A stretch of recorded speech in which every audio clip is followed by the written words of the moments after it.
제가 말씀드렸으니까 믿음.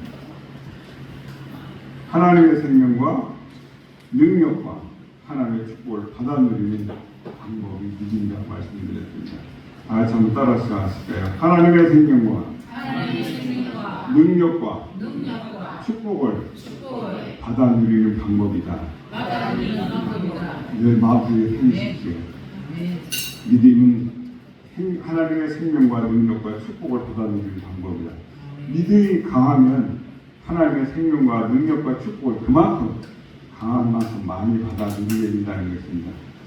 여러분, 우리가 이 신앙생활, 믿음 생활을 하다 보면요, 여러 가지 시험과 생각지 않은 환난으로 인해서 정말 우리 인생이 아주 캄캄해서 보이지 않을 때가 분명히 있습니다. 또는 그런 고통의 시간들이 짧은 좋아할 텐데 끝이 안 보이고 오래되고 길어지다 보면 우리는 인간이자 낙심하게 되고, 또 그럴 때 가장 우리가 힘든 것은 과연 우리를 향한 하나님의 사랑이 있는 건가 의심이 되게 됩니다. 하나님 지금 나를 기억이나 하고 계실까? 하나님의 나라는 존재를 인지하고 계시는 걸까? 아니 내 이름 석자조차 기억은 하실까? 그런 생각이 들 때가 반드시 있습니다. 인간의 이런 마음은 고통과 고난이 예나 지금이나 있는 것처럼 오늘도 성경 속에 구약의 이스라엘 백성들도 마찬가지였던 것 같습니다.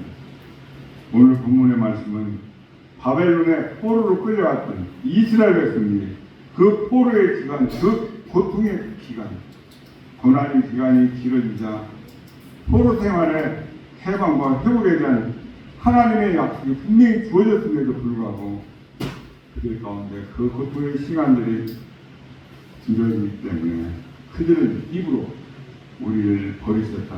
하나님 우리를 잊어버리신 거 아니야? 그런 느낌을 가지고 있을 때 바로 그때를 향해 하나님께서 이 이사야 선지자를 통해서 이스라엘 백성들을 위로하시는 이 말씀이 우리가 함께 읽은 이 본문 말씀입니다. 하나님이 이스라엘 백성들을 향해서 그들에 대한 하나님 당신의 사랑을 인간의 사랑을 위해서 가장 고귀하고 강한 어머니의 사랑, 그 모성애에 비유해서 말씀을 하고 계십니다. 15절에 보니까 여인이 어찌 그 젖먹는 자식을 잊겠으며 자기 태에서 난 아들을 긍휼히 여기지 않겠느냐. 우리는 오늘 이 말씀을 통해서 두 가지를 알 수가 있습니다. 저와 여러분을 향한 부모님의 사랑, 특히 어머님의 사랑이 어떠한 사랑인지 하나님이 말씀하신 주의 음성을 들을 수 있고, 그뿐만 아니라 우리의 영적인 아버지 되신 하나님 아버지의 사랑, 어떠한 사랑인지 오늘 본문을 통해서 저와 여러분이 확인할 수가 있길 축복합니다. 아멘.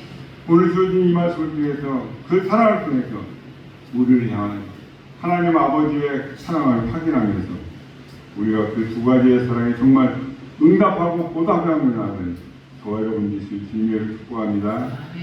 그 첫 번째 사랑은 어머니에 대한 사랑을 말씀하고 계신데 15절 상반절에 이렇게 말씀하십니다. 그 어머니의 사랑이 어떤 사랑이냐면 자식을 잊지 않으신 사랑. 우리가 부른 찬송가 304장 가사에 이렇습니다. 하늘을 두루마리 삼고 바다를 먹물 삼아도 하나님은 하나님의 사랑 다 기록할 수 없습니다. 참으로 하나님의 크신 사랑 놀랍죠. 문제는 하나님의 사랑이 크고 놀랍다는 그 사실을 우리가 알고 있지만 그 사랑을 진정으로 깨닫고 누리기는 그리 쉽지 않다는 것입니다. 특별히 우리가 고난을 겪을 때 더욱더 그렇습니다. 고난을 겪는 그 시간에는 오히려 하나님의 사랑을 더 단단하게 붙들고 늘어져야 되는데 그 고난으로 인해서 하나님의 사랑이 너무 멀게만 느껴지곤 한다는 것입니다. 아마 하나님 날 사랑하지 않기 때문에 내가 이 고난 환난 속에 있는 거 아닌가. 오늘은 이것에 관련해서 하나님께서 주신 은혜의 교훈을 우리가 함께 깨닫기를 원합니다. 첫째, 시온이 회복되기 전에 아직은 어렵고 힘든 형편에 이 유다 백성은 무엇이라고 하나님을 원망하고 있습니까? 우리 14절 함께 읽어보겠습니다. 시작. 오직 시온이 이르기를 여호와께서 나를 버리시며 주께서 나를 잊으셨다 하였더니 시온 즉 유다의 이스라엘 백성들은 이렇게 말합니다. 여호와께서 나를 버리시며 주께서 나를 잊으셨다. 하나님을 향한 원망이죠. 탄성이죠. 그들은 하나님 자신들을 버리시고 잊어버리시고 계시다고 생각하고 있습니다. 그래서 이렇게 원망을 하고 있는 것이죠. 그들의 원망에 대한 두 가지를 우리가 생각해 볼 수가 있겠습니다. 첫 번째는 그 극심한 고난 속에서는 하나님이 자신들을 버리셨거나 잊어버리셨다고 생각할 수도 착각할 수도 있다는 사실입니다. 우리도 그렇지 않습니까? 우리도 삶이 힘겹고 큰 고통 중 고난 중에 있을 때는 하나님이 나를 잊어버리신다, 하나님 나를 사랑하고 계신다는 것을 도저히 받아들이기가 힘겨울 때가 있죠. 믿음으로 고난을 이기고 기도해야 한다고 마음속에 생각은 떠오르는데 그 믿음을 확신하기가 어렵고 어떤 때는 앉아서 기도한다 해서 기도할 입이 떨어지지 않는 힘조차 없을 때도 있습니다. 믿어서는 안 되는 마음은 저와 여러분이 고난 속에서 있을 때 할 법한 그런 원망일 수도 있겠다는 생각을 해봅니다. 두 번째는 그들의 그 원망이 정당한 원망인지 여부입니다. 이스라엘 백성들이 왜 그 극심한 고난에 처하게 되었습니까? 자신들이 하나님을 배신하고 하나님의 율법을 저버렸기 때문입니다. 그래서 바벨론의 침공을 받게 되고 수많은 사람이 죽거나 포로가 되고 천지사방으로 흩어졌던 것을 우리는 기억합니다. 말하자면 자신들이 스스로 자초한 고난이라는 것입니다. 자신들이 죄와 그 자신들의 잘못으로 고난을 처하게 되는데 그 고난 속에서 이들은 여호와 하나님께서 나를 버리시며 주께서 나를 잊으셨다라고 원망하고 있는 것은 정당한 모습이 아닙니다. 우리도 때로는 이런 잘못을 범하게 되죠. 나의 허물과 나의 죄악으로 인해서 어려움을 겪을 때도 이런 모습은 결코 정당한 모습은 아닙니다. 여호와께서 나를 버리시며 주께서 나를 잊으셨다라고 원망할 만큼 어렵고 힘들다는 것은 충분히 이해를 할 수 있지만 그렇다고 해서 그 모든 비난과 원망의 화살을 하나님께로 향해 돌리는 것은 정당한 모습이 분명히 아닌 것입니다. 저와 여러분은 이런 잘못을 범하지 않기를 축복합니다. 오히려 고난 속에서 나 자신의 모습을 돌아봐야 하고 그 고난 속에서 주님 어떻게 하든 여기서 건져주시옵소서를 간절히 구하는 저와 여러분들을 축복합니다. 두 번째로 온 마음이 유다 백성을 향한 하나님의 응답의 말씀은 무엇입니까? 우리 15절을 함께 읽어보겠습니다. 시작. 여인이 어찌 젖먹는 자식을 잊겠으며 자기 배에서 난 아들을 긍휼히 여기지 않느냐. 그들은 혹시 잊을지라도 나는 너를 잊지 아니할 것이라. 맞는 말입니다. 여인은 그 젖먹는 자식을 잊을 수가 없고 자기 태어난 아들을 긍휼히 여기지 않을 수 없습니다. 자기 자신이 낳은 그 자녀를 향한 어머니의 사랑은 우리 사람들 가운데 주고받는 그 사랑 가운데서 가장 깊고 가장 고귀한 사랑일 것입니다. 더구나 아직은 어머니 젖을 빨는 그 자식을 향한 어머니의 사랑은 하나님이 사랑하신 그 사랑을 제외하면 세상의 그 무엇과도 견줄 수 없는 크고 놀라운 사랑이라고 말할 수 있을 것입니다. 그런데 하나님 오늘 이렇게 말씀하십니다. 여인이 어찌 그 젖먹는 자식을 잊겠으며 자기 태에서 난 아들을 긍휼히 여기지 않겠느냐. 그 어머니는 혹시 자식을 잊을지라도 나는 너를 잊지 아니할 것이라. 아멘.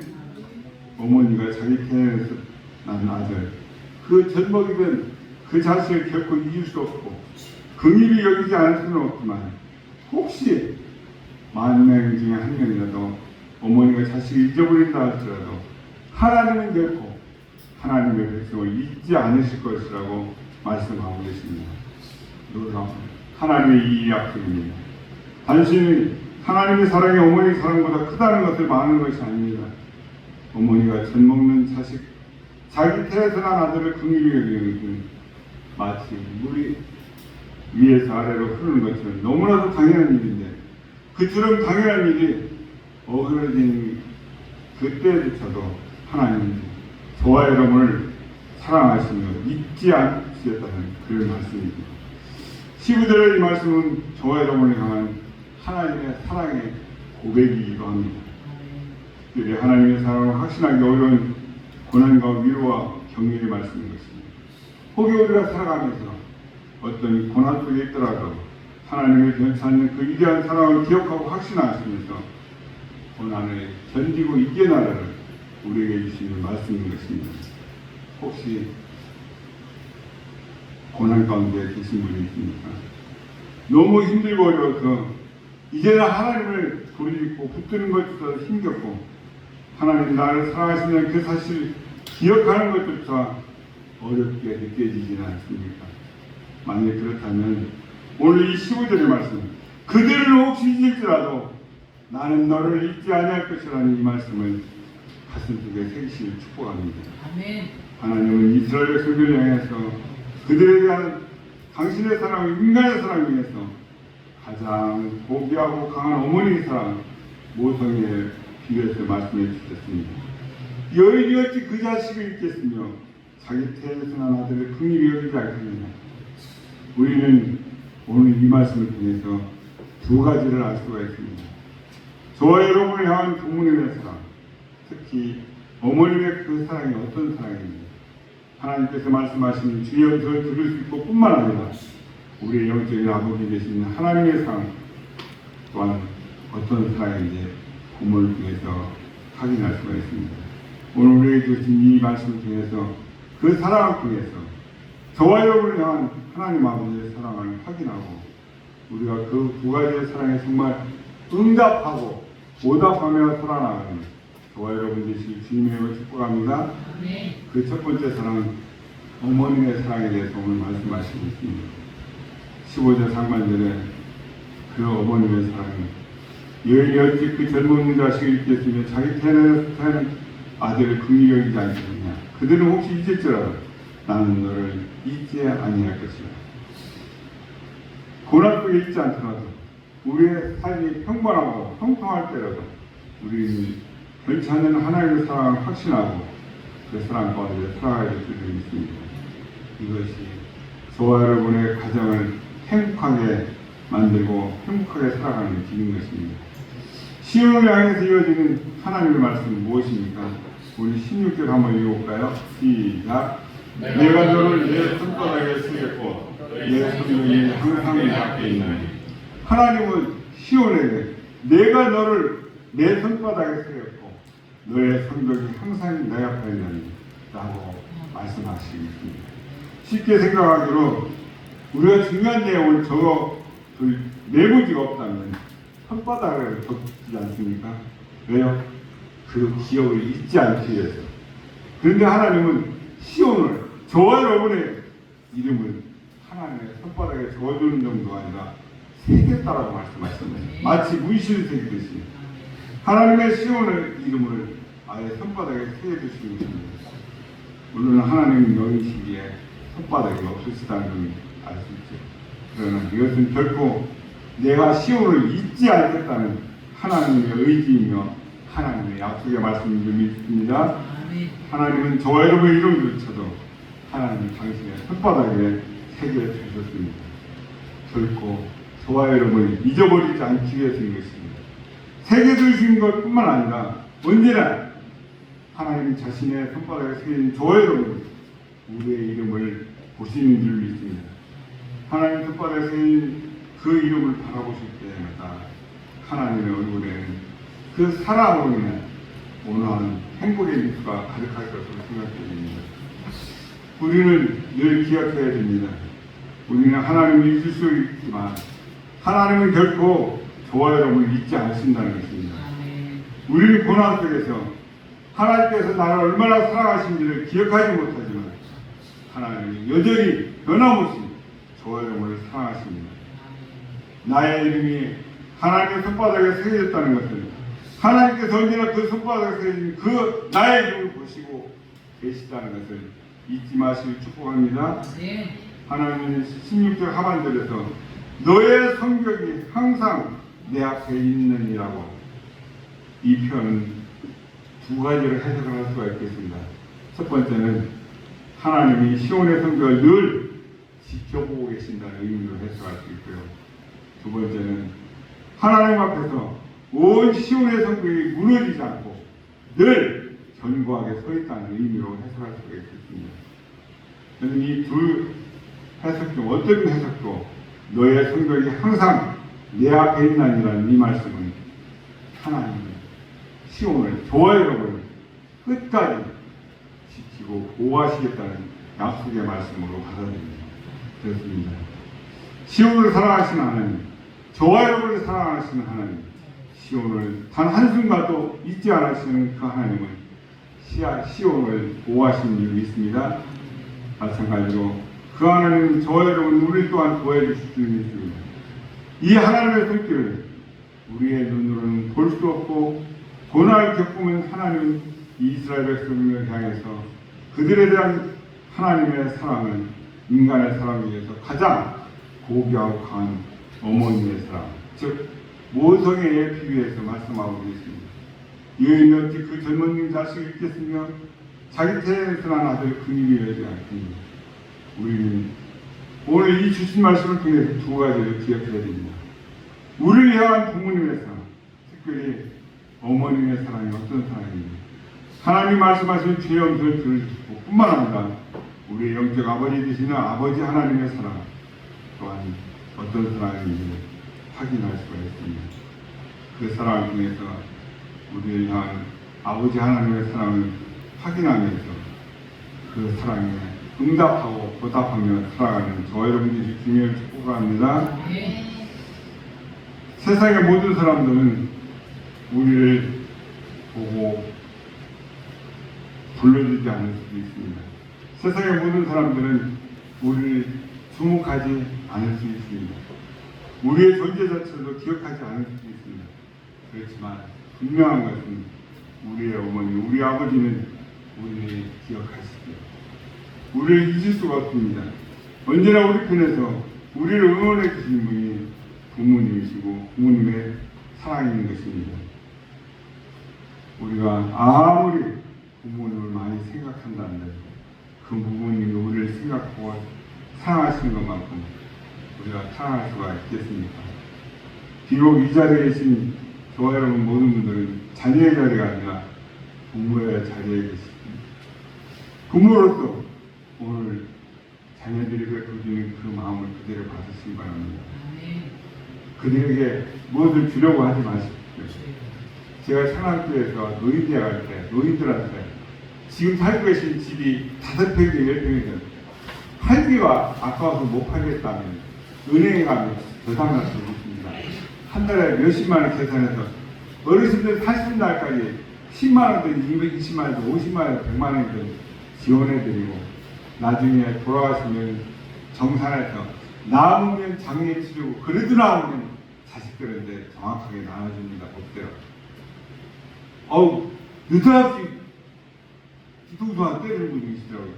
이거 아니면 어떻게 부모 조상한테 받은 유산을 팔아서 그렇게 아니 그냥 낭비하는 게 아니라 그렇게 편하게 살고 가시면은 자녀들한테 신세도 안 지고 자녀들이 원망하지 않습니다. 근데 나중에는 이해를 하시는지 사과를 하시더라고요. 자식한테 물려준 재산이 많든지 어떤 교통정리 제대로 안 하고 가시면 그 자녀들은 아무리 의가 좋아도 100에 8, 90은 법정에서 만날 수밖에 없는 그런 상황에 사는 시대가 되었습니다. 주변에서 보면 그렇게 의 좋고 그렇게 많이 배우고 좋은 직장 다닌다고 소문났던 집안의 형제들이 왕래가 없는 것을 보고 이 사람 이 형은 불교에 나하고 친구였는데 동생 얘도 연인생이라 나랑 친구였는데 사이가 안 좋습니다. 내가 어느 쪽에 같이 지내야 될지 입장이 곤란한 때를 겪어보게 되는 것을 경험하게 됩니다. 세상이 그처럼 많이 변했죠. 혹시 저는 제일 부러운 게 우리 그 현재의 위치에서는 유재일 집사님 제일 부럽습니다. 솔직히 말씀드립니다. 그리고 김동규 집사님, 신고영 집사님, 장인 장모님, 어머니 아버님하고 함께 신앙생활을 하는 거예요. 제가 천일초등학교 때, 아니 어렸을 때 꿈은 나는 제일 부러운 게 엄마, 아버지, 제가 결혼해서 와이프, 자녀들하고 손잡고 예배당 주일날 출석하는 거예요. 저는 제 1호 목표를 삼았는데 그 결혼도 하기 전에 돌아가시더라고요. 그래서 내가 불효자구나.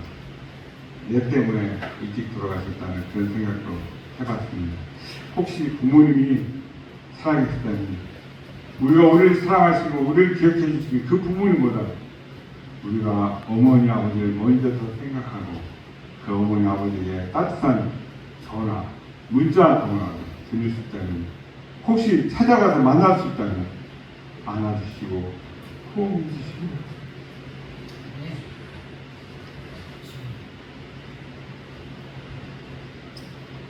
아무리 국립관사님이라 할지라도 봉투를 하나 드려서 용돈 드리면 그만큼 후회하는 시간이 적었습니다. 이미 돌아가셨다 할지라도 그 부모님의 사랑을 자녀는 그 자식을 잊지 않는 사랑이라는 것을 기억하시고 그 잊지 않는 부모님의 사랑은 저와 여러분 또한 다시 한번 생각하는 오늘이 되기를 바랍니다. 두 번째, 하나님께서 저와 여러분에게 가르쳐주신 이 어머니의 사랑은 어떤 사랑입니까? 그 사랑은 자식을 긍휼히 여기시는 사랑입니다. 긍휼히 여기시는 어머니의 마음을 위해서 성경은 우리에게 이렇게 말씀하십니다. 이스라엘 백성을 사랑하시는 하나님의 사랑을 어머니의 자식을 사랑하는 마음을 위해서 여러분 자식을 긍휼히 여긴다. 이 두 글자의 의미를 우리는 측은 연민이라는 측은 지심이라는 우리는 사용하고 있습니다. 영어 번역 성경을 확인해 보면 긍휼, 컴패션이라고 그렇게 쓰여져 있습니다. 이 컴패션이라고 하는 단어는 두 가지 단어로 이루어진 합성어입니다. 앞에 있는 컴이라고 하는 컴과 패션이라고 하는 두 글자가 합해서 이루어진 단어죠. 컴이라고 하는 단어는 부분적으로 어떤 뜻을 가지고 있냐면 함께하다, 함께한다. 위에 있는 패션이라는 단어는 세상에서는 열정이라고 그렇게 쓰여집니다. 그러나 우리 기독교에서는 패션이라고 하면 함께하다 그런 의미보다는 고난, 고통이라고 많이 쓰여지고 있습니다. 그래서 여러분 옛날에 보신 기억나요? 패션 오브 크라이스트라고 하는 영화를 보셨죠? 그때 그 패션이라고 하는 단어는 열정이라고 해석하기보다는 고난과 고통으로 해석하는 것을 봅니다. 그 의미는 누군가가 고난과 고통에 어떻게 한다고요? 함께 하신다. 함께 한다는 이게 긍휼이라는 말에 더 깊은 의미를 품고 있기 때문에 그렇습니다. 누군가가 그 고난과 고통에 함께 한다는 이 말이 바로 긍휼히 여긴다는 말의 의미라는 것입니다. 그렇습니다.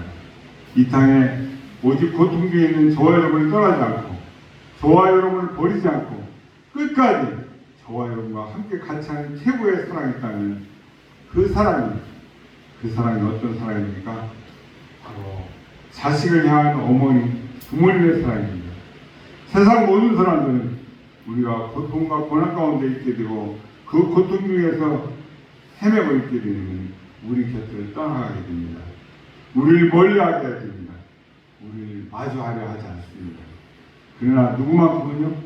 우리를 기르신 낳으신 어머니는 그 고난 가운데 그 고통 가운데 있는 자녀와 끝까지 함께 하시는 분이 바로 어머니이신 분이 있습니다. 끝까지 함께 해주시고 공감해 주신 이 뜻이 공감이라는 말의 진정한 의미라는 것입니다. 그래서 여자는 약해도 뭐는 강하다고 합니까? 어머님이 강하다. 유시와 신이라는 분을 기억하시는지 모르겠습니다. 사랑하나 한 번도 상처받지 않은 것처럼 사랑하나 그 책에 보면 내가 엄마 되기 전에는 시가 있습니다. 제가 한번 낭독해 드리겠습니다. 내가 엄마가 되기 전에는 언제나 식기 전에 밥을 먹었었다. 얼룩 묻은 옷을 입은 적도 없었고 전화로 조용히 대화를 나눌 시간이 있었다. 내가 엄마가 되기 전에는 원하는 만큼 잠을 잘 수 있었고 늦도록 책을 읽을 수 있었다. 날마다 머리를 빗고 화장을 했다. 날마다 집을 치웠었다. 장난감에 걸려 넘어진 적도 없었고 자장가는 오래전에 잊었었다. 내가 엄마 되기 전에 어떤 불에 독이 있는지 신경 쓰지 않았었다. 예방주사에 대해서는 생각도 하지 않았었다. 누가 나한테 토하고 내 급수를 때리고 침을 뱉고 머리카락을 잡아당기고 이빨로 깨물고 오줌을 싸고 손가락으로 나를 꼬집은 적은 한 번도 없었다. 엄마가 되기 전에는 마음을 잘 다스릴 수가 있었다. 내 생각과 몸까지도 울부짖는 아이를 두 팔로 눌러 의사가 진찰을 하거나 주사를 놓게 한 적이 없었다. 눈물 어린 눈을 보면서 함께 온 적이 없었다. 단순한 웃음에도 그토록 기뻐한 적이 없었다. 잠든 아이를 보며 새벽까지 깨어 있었던 적이 없었다. 아이가 깰까봐 언제까지나 두 팔에 안고 있었던 적이 없었다. 아이가 아플 때 대신 아파줄 수가 없어서 가슴이 찢어진 적이 없었다. 그토록 작은 존재가 그토록 많이 내 삶에 영향을 미칠 줄 생각조차 하지 않았다. 내가 누군가를 그토록 사랑하게 될 줄 결코 알지 못했다. 내 자신이 엄마가 되는 것을 그토록 행복하게 여길 줄 미처 알지 못했다. 내 몸 밖에 또 다른 나의 심장을 갖는 것이 어떤 기분인지 몰랐었다. 아이에게 젖을 먹이는 것이 얼마나 특별한 감정인지 몰랐었다. 한 아이의 엄마가 되는 그 기쁨, 그 가슴 아픔, 그 경이로움, 그 성취감을 결코 알지 못했다. 그토록 많은 감정들, 내가 엄마가 되기 전에는 어려움으로 가득한 저와 여러분을 위해서 불투명한 미래를 이제는 하나님께 맡기고 돌아가시는 저와 여러분 위해서 축복합니다. 마지막입니다. 하나님께서 시온에게 주신 또 다른 한 가지 약속이 있습니다. 무엇일까요? 우리 17절 한번 읽어보겠습니다. 시작. 내 자녀들은 빨리 걸으며 너를 흘리며 너를 황폐하게 하던 자들은 너를 떠나가리라. 17절을 보시면 하나님이 시온에게 주신 약속이 두 가지가 나오고 있습니다. 서로 별개처럼 보이지만 사실은 같은 내용을 갖고 있습니다. 먼저 내 자녀들은 빨리 걸으라는 이 말씀. 자녀들이 무엇을 위해서 빨리 걷느냐 하면 황폐하던 그 시온을 다시 회복하기 위해서 빨리 걷는다는 것입니다. 말하자면 시온의 회복은 다음 세대가 이루게 된다는 약속인 것입니다. 너를 황폐하게 하던 자들은 너를 떠나가리라. 이것은 바로 앞에 있는 내 자녀들이 시온의 회복을 위해서 빨리 걸으며라는 그 말씀과 연관이 되는 것입니다. 시온을 황폐하게 하던 자들은 시온을 떠나게 해주고 시온의 다음 세대는 그 시온의 회복을 위해서 빨리 걸어서 시온으로 돌아오라는 그런 말씀입니다. 그래서 이 17절에 있는 두 가지 약속은 별개가 아니라 같은 내용이라는 것을 약속의 말씀인 것을 기억하시기 바랍니다. 우리의 죄로 인한 하나님의 심판, 그 하나님의 심판으로 인해서 황폐해진 유다의 회복을 하나님이 분명히 약속해 주셨는데 그 약속이 유다의 다음 세대 통일을 위한 이내요 감격스럽지 않습니다. 오랜 고난 속에 있을 때 우리를 회복시키는 하나님의 은혜를 사모해야 될 줄을 믿습니다. 특별히 우리의 자녀들이 우리의 삶이 우리 가정의 회복의 주역이라는 이 말씀을 꼭 붙드시기를 축복합니다. 우리 시은성교회도 이 말씀은 적용될 수가 있을 것입니다. 하나님 우리 교회를 회복시키시되 우리 교회 다음 세대를 통해서 회복시키실 것을 믿음으로 바라보시길 축복합니다. 그런 믿음으로 우리는 다음 세대를 영적으로 아름답게 세워가야 할 줄을 믿습니다.